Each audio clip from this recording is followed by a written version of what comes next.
নমস্কার প্রিয় দর্শক বন্ধুরা, ঈশান বাংলা আয়োজিত ঈশানের অতিথি অনুষ্ঠান আপনাদের প্রিয় অনুষ্ঠান। আর আজকের এই অনুষ্ঠানে আমরা যে বিষয়ে কথা বলবো সে বিষয় হলো হৃদরোগ। এবং আজকের এই অনুষ্ঠানে আমাদের মধ্যে উপস্থিত হয়েছেন আমাদের এতদ অঞ্চলে সুনামধন্য একজন কার্ডিওলজিস্ট ডক্টর রাজকুমার ভট্টাচার্য। নমস্কার স্যার। নমস্কার। আপনাকে আমাদের স্টুডিও অনেক অনেক স্বাগত জানাচ্ছি।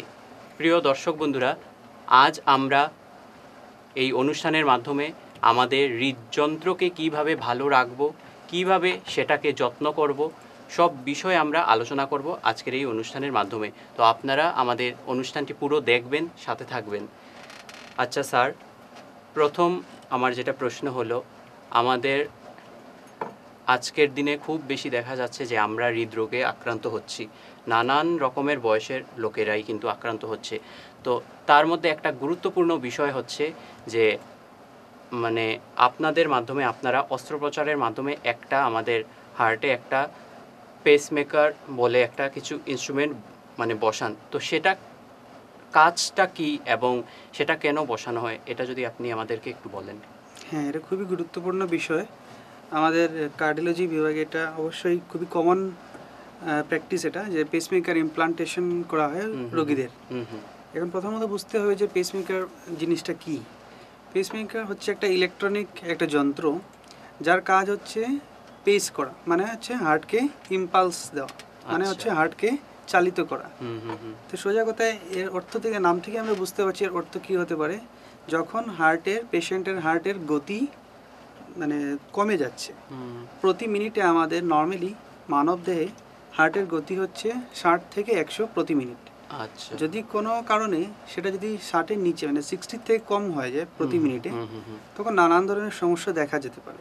আচ্ছা, তার মধ্যে সবথেকে কমন যেটা হচ্ছে সেটা হচ্ছে যেমন রোগটা হঠাৎ করে ব্ল্যাকআউট হয়ে যাবে, বা লোকটা জ্ঞান হারিয়ে নিচ্ছে, আনকনশিয়াস হয়ে যাচ্ছে, এবং কোনো সময় শ্বাসকষ্ট হচ্ছে, বুকে চেপে ধরছে, সেটাও হতে পারে। কিন্তু সবথেকে কমন হচ্ছে যদি রেট কমে যায় হার্টের, তো লোকেদের হঠাৎ করে ব্ল্যাকআউট বা আনকনশিয়াস হয়ে যেতে পারে। সেই ক্ষেত্রে পেসমেকার থাকছে একটা দারুণ ট্রিটমেন্ট। কারণ পেসমেকার হচ্ছে করলেই হার্টের গতি বেড়ে যাচ্ছে এবং পেশেন্ট ঠিক মতো ওর ঠিক হয়ে যাচ্ছে। আচ্ছা, এখন এই বিষয়ে আমি একটা কথা বলতে চাই, যে আমি বললাম আনকনশিয়াস হয়ে যাওয়া। এখন অনেক পেশেন্ট আমি পেয়েছি, যা আমি ক্লিনিক্যাল প্র্যাকটিসে পাই, সেটাই শেয়ার করছি। যে লোক হঠাৎ করে আনকনশিয়াস হয়ে গেল, লোকজন ভাবছে হয়তো ব্রেইনে স্ট্রোক হয়েছে, বা সেটা হয়তো নিউরো কোনো সমস্যা হচ্ছে। তারপর সে অনেক কিছু ইনভেস্টিগেশনস করা হয়েছে বা কিছু হয়নি, তারপর দেখা গেল যে না, এর তো নার্ভ তো ঠিকই আছে, ব্রেন ঠিকই আছে, তাহলে কারণটা কোথায়? এবং কারণটা দেখা যাচ্ছে যেমন এর হার্টের গতিটা লেস দেন 60 হয়ে গেছে, সেই কারণে আনকনশিয়াস হয়ে যায়। সেই জায়গায় অনেক সময় সবারই কনফিউশন হয়, পেশেন্টদেরও বুঝতে পারে না যে কোথায় যাব, কী করব। তো এটা একটা অবশ্যই আমাদের মাথায় রাখতে হবে যে আনকনশিয়াস হলেই যে সবসময় ব্রেন স্ট্রোক তা নাও হতে পারে, সেটা হয়তো হার্টের ব্লকেজ থেকেও হতে পারে। এখন সেই বিষয়ে আরেকটা কথা একটু বলে রাখা দরকার, যে সবাই লোকেরা হয়তো কনফিউজড হবেন যে পেসমেকার করছি, কখনো আবার স্ট্যান্ড হয়ে যাচ্ছে, তো দুটোর পার্থক্যটা কী হলো।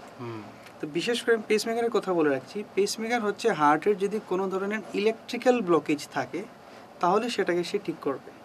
এখন হার্টের ইলেকট্রিক্যাল ব্লকেজ থাকলেই সেটা কিন্তু হার্টের রেট কম হতে পারে, তখন গিয়েই পেসমেকার করা হয়। সেটা হচ্ছে পেসমেকারের রোল। আচ্ছা, মানে হার্টের দুটো ব্লকেজ হতে পারে। একটা হতে পারে যে ইলেকট্রিক্যাল সিস্টেমে কোনো ব্লকেজ থাকলো, হয়তো ধমনীতে বা আর্টারিগুলোতে কোনো ধরনের ব্লকেজ থাকলো। দুটোর ট্রিটমেন্ট কিন্তু সম্পূর্ণ পৃথক, এবং দুটোর সিমটমসও টোটালি ডিফারেন্ট হয়। যার জন্য পেসমেকারের কাজ হচ্ছে শুধু হার্টের ইলেকট্রিক্যাল সিস্টেমের ব্লকেজ হলে সে তাকে ঠিক করতে পারবে। অনেক অনেক একটা গুরুত্বপূর্ণ বিষয় কিন্তু আমরা আজকে স্যারের কথার মাধ্যমে কিন্তু আমরা জানতে পারলাম। আমাদের এটা জানা ছিল না। প্রিয় দর্শক বন্ধুরা, আপনাদেরও যাদের এরকম অসুবিধা আছে, আপনারা কিন্তু আজকের এই কথা শুনে আপনারা কিন্তু বুঝতে পারলেন যে পেসমেকারের আসল কাজটা কি, সেটা অপারেশনের মাধ্যমে বসালে সেটা কি কাজ করতে পারে, এবং আমরা সেটা নিয়ে স্যার আরেকটা বিষয়ে আমার জানার ইচ্ছা, সেটা হলো অনেকেই বলেন যে যাদের পেসমেকার বসানো হয় তারা নাকি ইলেকট্রিক্যাল কিছু জিনিস টাচ করতে পারবে না, তো সেটা কেন? না, সেটা কিছুটা মিসকনসেপশনও হচ্ছে। আচ্ছা, ব্যাপারটা হচ্ছে পেসমেকার লাগালেই যে কোনো ইলেকট্রনিক ডিভাইস ধরতে পারবে না বা তার নিকট যেতে পারবে না, সেটা ভুল ধারণা। যেমন একটা আচ্ছা। পেসমেকার পেশেন্ট সম্পূর্ণ এটা নর্মাল পেশেন্টের মতোই, সে টিভি দেখতে পারবে, ফ্রিজ ধরতে পারবে, হ্যাঁ। এসি চালাতে পারবে, গাড়ি চড়তে পারবে, সব কিছুই করতে পারবে। শুধু একটা দুটো জায়গা থাকে যেটা জেনে রাখতে হয়, যেমন কোনো ধরনের ম্যাগনেটিক ফিল্ডের পাশে যেন না যায়। আচ্ছা। এখন ম্যাগনেটিক ফিল্ড বলতে আমি কি বুঝি, যেমন মনে করুন কোনো বিল্ডিংয়ে দেখা যায় মোবাইল টাওয়ার রয়েছে, সেই এয়ারটেলের বলুন, বিভিন্ন কোম্পানি বিএসএনএল বলুন, জিও টাওয়ার দেখা যায় কিন্তু অনেক বিল্ডিং, সেই ওখানে একটা ম্যাগনেটিক ফিল্ডের এনার্জি রেডিয়েট হচ্ছে কন্টিনিউয়াসলি, ওখানে ওরা যাবে না। বা মনে করুন কোনো ধরনের ম্যাগনেটিক কোনো চুম্বক, যে কোনো ধরনের চুম্বক তার নিকটবর্তী যাবেন না, কারণ পেসমেকারের সংস্পর্শে যখনই ম্যাগনেট আসবে তখন ওর ইলেকট্রিক্যাল ফাংশনগুলো চেঞ্জ হয়ে যাবে, সেই জন্য বলা হয়। বা মনে করুন শপিং কমপ্লেক্সে কখনো ম্যাগনেটিক ডোর দিয়ে আমাদের ক্রস করে স্ক্যান করে যেতে হয়, সেই দরজা দিয়ে ঢুকবে না। এই 2-3টে জায়গায় আছে, বাকি আপনার হোম অ্যাপ্লায়েন্সেস যেগুলো আছে এগুলো মানে আমাদের ভুল ধারণা, এসি বলুন, টিভি বলুন, ফ্রিজ বলুন, এইগুলো আমরা ইউজ করতে পারি। প্রিয় দর্শক বন্ধুরা, এটা কিন্তু খুব একটা গুরুত্বপূর্ণ বিষয় আমরা কিন্তু জানতে পারলাম। আমারও এটা জানা ছিল না, আমিও জানতে পেরেছি এবং আশা করি আপনারাও কিন্তু ভালোভাবেই জানতে পারলেন যে এইগুলো কিন্তু আমাদের ভুল ধারণা। আমরা কিন্তু ঘরের যেগুলো আমাদের আসবাবপত্র, ইলেকট্রনিক ডিভাইস, সেগুলো কিন্তু আমরা ইউজ করতেই পারি। আচ্ছা স্যার, আরও একটা কথা বলে রাখছি, এখন শিলচরে এটা মানে পেশেন্টদেরকে ইনফরমেশন দেওয়ার জন্য, যে এখন পেসমেকারের যত উন্নত মানের পেসমেকার আছে, যেমন মনে করুন ডুয়েল চেম্বারের মধ্যে MRI compatible, 3 Tesla MRI compatible, নানান ধরনের যত আপডেটেড ভার্সনস অফ পেসমেকার এখন যা পুরো ওয়ার্ল্ডে আছে, সেটা কিন্তু শিলচরেও হচ্ছে। বা এটা আমাদের জন্য একটা দারুণ খবর যে আমাদের শহর শিলচরেও কিন্তু এরকম আমরা সুবিধা পেতে অনেক কেস করছি, আমরা অনেক কেস করেছিও, শিলচরেই করেছি, একদম উন্নত মানের পেসমেকার ইমপ্লান্টেশন করা হয়েছে অনেকদের পেশেন্টকে, এবং পেশেন্টরা সম্পূর্ণভাবে সুস্থ হয়েছে। এটা আমাদের জন্য খুব একটা আনন্দের বিষয়। আচ্ছা স্যার, আরও একটি গুরুত্বপূর্ণ বিষয় হলো, আমরা সবসময় শুনে থাকি যে এনজিওপ্লাস্টি। তো এনজিওপ্লাস্টি আসলে কি এবং সেটার কাজটাও কি? এটা সেকেন্ড খুবই ইম্পর্টেন্ট একটা, এবং এই আনসারটা আমার আগের টপিকটারই কন্টিনিউয়েশন বলতে পারি। আচ্ছা, যেমন আমি বলছিলাম হার্টের 2 ধরনের ব্লকেজ হতে পারে, একটা হচ্ছে ইলেকট্রিক্যাল ব্লকেজ, যার ট্রিটমেন্ট হচ্ছে পেসমেকার। দ্বিতীয়ত হচ্ছে আমি বলছিলাম যেটা ধমনীতে ব্লকেজ বা আর্টারিতে ব্লকেজ। এখন আর্টারির কাজ হচ্ছে ব্লাড সাপ্লাই করা, অক্সিজেনেটেড ব্লাড, মানে অক্সিজেন রিচ ব্লাড সাপ্লাই করা হচ্ছে আর্টারির কাজ। এখন মনে করুন কোনো অংশে হার্টের একটা আর্টারি ব্লকেজ হয়ে গেল, তো কী হবে, সেই অংশে হার্টের ব্লাড সাপ্লাই কাট অফ হয়ে যাচ্ছে, হার্ট সেই অংশে আর ব্লাড পাচ্ছে না, যার জন্য তখন নানান ধরনের সমস্যা দেখা দিচ্ছে, যেমন চেস্ট পেইন হতে পারে, শ্বাসকষ্ট হতে পারে, পেশেন্ট সিঁড়ি উঠলে হাঁপিয়ে যাচ্ছেন, নানান ধরনের সমস্যা, ইভেন কি মেসিভ কেসেসে হার্ট অ্যাট্যাকও হতে পারে। এইগুলোর থেকেই হার্ট অ্যাট্যাক হয়, ধমনীতে ব্লকেজ। তখন আমরা ট্রিটমেন্ট কী করবো? তাহলে ট্রিটমেন্ট হচ্ছে তখন এনজিওপ্লাস্টি করবো। এনজিওপ্লাস্টি মানে হচ্ছে সেই ধমনীর ব্লকেজটাকে খুলে দেওয়া স্ট্যান্টের মাধ্যমে। আচ্ছা, সেই হচ্ছে ধমনীর ব্লকেজের ট্রিটমেন্ট, এনজিওপ্লাস্টি। আচ্ছা, তো এটা তো আমরা একটা খুব গুরুত্বপূর্ণ বিষয় জানতে পারলাম। আর এখন যে আগে আমরা সবসময় দেখতাম যে হৃদরোগে আক্রান্ত হতেন কিন্তু মানে একটু বয়স্ক লোকেরাই, আজকের দিনে কিন্তু নানান রকমের বয়সেরই কিন্তু হৃদরোগ হচ্ছে, আক্রান্ত হচ্ছেন, আমিও হতে পারি। তো সেটা কেন হচ্ছে? এটা তো খুব মারাত্মকভাবেই বাড়ছে। এটা সত্যি যে এখন ইন্ডিয়া হচ্ছে এখন ইয়াং পপুলেশনের ক্যাপিটাল বলা হয় ওয়ার্ল্ডে, এবং সেই ইয়াং পপুলেশনদের মধ্যেই হার্টের ডিজিজটা অনেকটাই বৃদ্ধি পেয়েছে, পুরো বিশ্বেই বেড়েছে, কিন্তু ইন্ডিয়াতে খুব বেশি করেই বাড়ছে আমাদের ভারতবর্ষে। সেটার মূলত কারণ কিছু মাল্টিফ্যাক্টরিয়াল কারণ আছে, অনেক কিছুই কারণ আছে, কিন্তু প্রধানত আমার যা মনে হয়, যা আমি ক্লিনিক্যাল প্র্যাকটিস থেকে আমি দেখেছি, সে হচ্ছে আমাদের লাইফস্টাইল। আমরা নিজেই আমাদের অসুস্থতার জন্য রেসপন্সিবল। কী লাইফস্টাইল বলতে আমি কী বলতে চাইছি, আমাদের লাইফস্টাইল হচ্ছে আমরা যেমন খুব ব্যস্ত হয়ে পড়েছি, আমরা এতই ব্যস্ত হয়ে পড়েছি, আমাদের নানান ধরনের অ্যাক্টিভিটিস দিয়ে আমরা নিজেকেই সেডেন্টারি করে তুলেছি, আমরা আলস্য জীবনযাপন করছি, কাজ করছি প্রচুর, আমরা কেউই এসে নয়, কিন্তু সেটা হচ্ছে সেই কাজটা শারীরিক হচ্ছে না, সেটা মানসিক কাজ হয়ে যাচ্ছে। আমরা সবাই কেউ অফিসে ব্যস্ত, কেউ কাজে ব্যস্ত, কেউ কম্পিউটারে ব্যস্ত, সেইভাবেই চলছে। ফিজিক্যাল অ্যাক্টিভিটি নেই বললেই চলে, কি ছোট হোক কি বড় হোক, সবাই আজকের দিনে একদম ছোট physical বাচ্চা activity থেকে একদমই শুরু নেই। করে বৃদ্ধ বয়স পর্যন্ত কেউই কিন্তু ফিজিক্যাল অ্যাক্টিভিটিতে জড়িত নয়। জড়িত সেটা না। হচ্ছে মূলত প্রাইমারিলি মেইন কারণ। দ্বিতীয় কারণ হচ্ছে যেটা আমাদের কিছু মডিফায়েবল থাকে, কিছু নন মডিফায়েবল। যেমন আমাদের মনে করুন কারো কোনো পেশেন্টের ডায়াবেটিস থাকলে সে ন্যাচারালি একটা কিন্তু risk factor for heart disease হয়ে যাচ্ছে। আচ্ছা। যে পেশেন্টটি ডায়াবেটিক সে কিন্তু হার্টের ডিজিজের প্রবণতা বেড়ে যাচ্ছে। তাহলে কি সব ডায়াবেটিস পেশেন্টদের হবে? সেটা নয়। যারা ডায়াবেটিসকে ঠিকমতো কন্ট্রোলে রাখতে পারছেন সেদের ক্ষেত্রে কিন্তু অনেকটাই হৃদরোগ ডিজিজ কমে যাচ্ছে। আচ্ছা। তৃতীয় পয়েন্ট হচ্ছে হাইপারটেনশন, মানে যারা রক্তচাপের পেশেন্ট, হাইপারটেনশন। কেউ হয়তো বিপির ওষুধই খাচ্ছেন না প্রেশারের জন্য, কেউ হয়তো বিপির ওষুধ খাচ্ছেন কিন্তু সেই ডোজটা অ্যাডিকুয়েট নয়, যার জন্য প্রেশারটা ফুললি কন্ট্রোল হচ্ছেই না। হয়তো উনি চেকই করেন না রেগুলারলি, কোনো একদিন ডাক্তারবাবু দিয়েছেন ওটা খেয়েই যাচ্ছেন, তারপর কন্ট্রোল হলো কি না হলো সেটা একটা দেখার জিনিস। মানে কমপ্লায়েন্সটা থাকতে হবে, সাথে রেগুলার চেক আপও করতে হবে বিপি। চতুর্থ হচ্ছে স্মোকার্স। আমাদের ইয়াং পপুলেশনে স্মোকিংটা বেশি হচ্ছে। স্মোকিং বা নানান ধরনের tobacco consumption in any form, সব ক্ষেত্রে কিন্তু হার্টের ডিজিজ বাড়ছে এবং smoking is definitely one of the primary cause of heart disease. পঞ্চম হচ্ছে ডিসলিপিডিমিয়া। হ্যাঁ, এখন আমাদের সবারই দেখা যায় যে লিপিড প্রোফাইল আমরা করি অ্যানুয়ালি, করে দেখা যায় যে কারোর কোলেস্টেরলের মাত্রা বেশি, ট্রাইগ্লিসারাইডের মাত্রা বেশি, এবং যেটা ব্যাড কোলেস্টেরল বলা হয় এলডিএল কোলেস্টেরল, সেটা অনেকের ক্ষেত্রেই বেশি পাওয়া যায়। এদের কিন্তু হার্টের ডিজিজ হওয়ার চান্সেস বেশি থাকে ফিউচারে। যার জন্য আমাদের এলডিএল কোলেস্টেরল বলুন, ব্যাড কোলেস্টেরল, এই সমস্ত টার্গেটসগুলো অ্যাচিভ করতে হবে, যে কোন পেশেন্টের বেশি হচ্ছে নাকি, তাকে কি করে কম করা যায়। খাদ্য দিয়ে হোক, ওষুধ দিয়ে হোক, ফিজিক্যাল অ্যাক্টিভিটি দিয়ে হোক, নানান ধরনের কারণ রয়েছে। এছাড়া নানান ধরনের কিছু জেনেটিক কজেসও থাকে, সেটা আবার মডিফাইবল না, এটা আমাদের হাতে নেই। কেউ কেউ জেনেটিক্যালি প্রোন থাকে হার্ট ডিজিজ। ফ্যামিলি হিস্ট্রি কারোর যদি থাকে যে এর মা বাবার হয়েছে, তো ন্যাচারালি এরও চান্সেস থাকবে যে হ্যাঁ এর হার্ট ডিজিজ হতে পারে, এবং তার ইয়াং এজে হতে পারে। আচ্ছা। ওর মা বাবার যদি মনে করুন 60, 65, 70 বছরে হয়েছিল, এর ক্ষেত্রে কিন্তু 40-র নিচেও হতে পারে।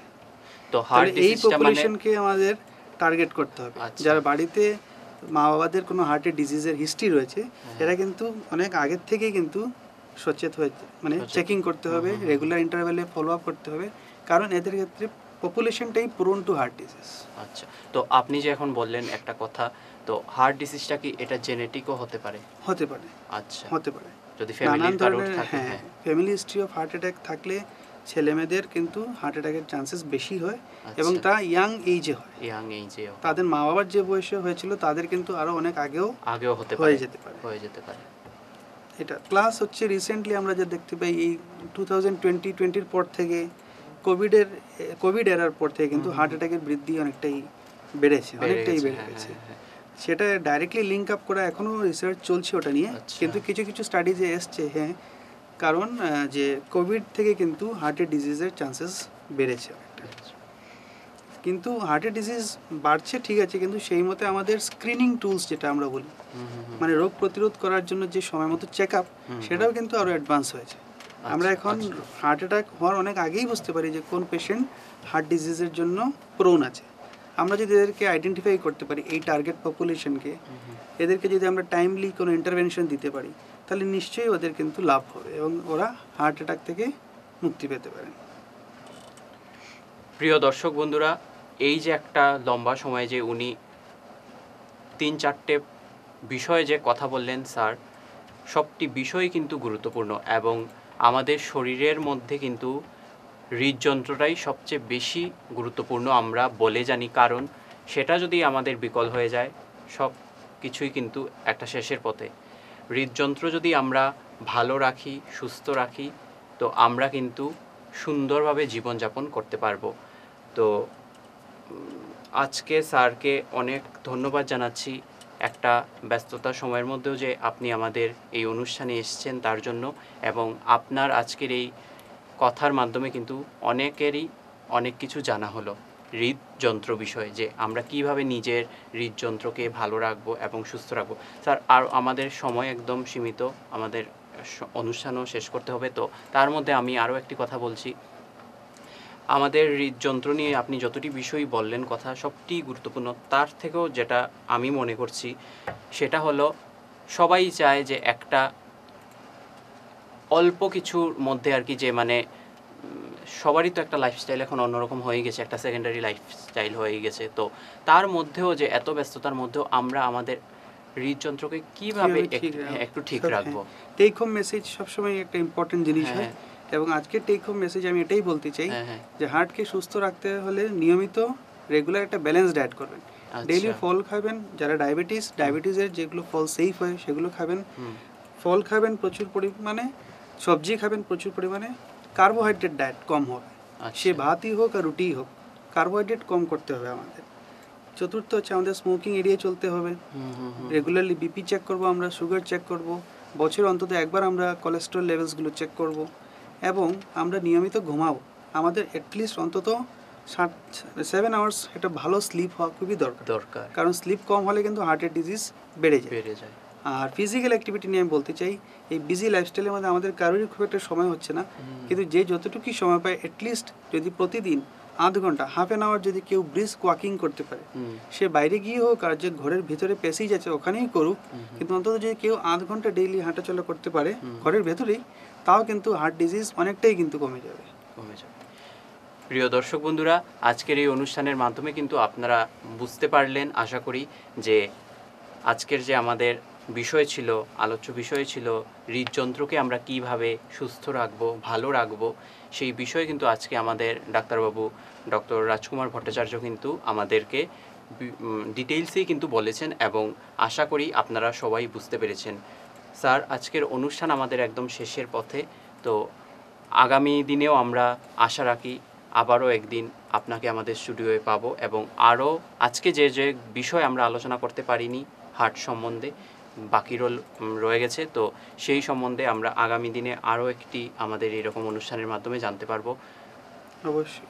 তো আপনারা সবাই ভালো থাকবেন, সুস্থ থাকবেন, এবং নিজের হৃদযন্ত্রকে কিন্তু আপনারা সুস্থ রাখার চেষ্টা করবেন এবং সুস্থ রাখবেন। তো স্যার, আজকের অনুষ্ঠান শেষ করতে হবে। খুব ভালো লাগলো এই একটা সময়ের মধ্যে যে আপনি এসেছেন এবং আমাদেরকে অনেক অজানা তথ্য আপনি জানালেন, তার জন্য। প্রিয় দর্শক বন্ধুরা, আজকের অনুষ্ঠান আমাদের এই পর্যন্তই। নমস্কার।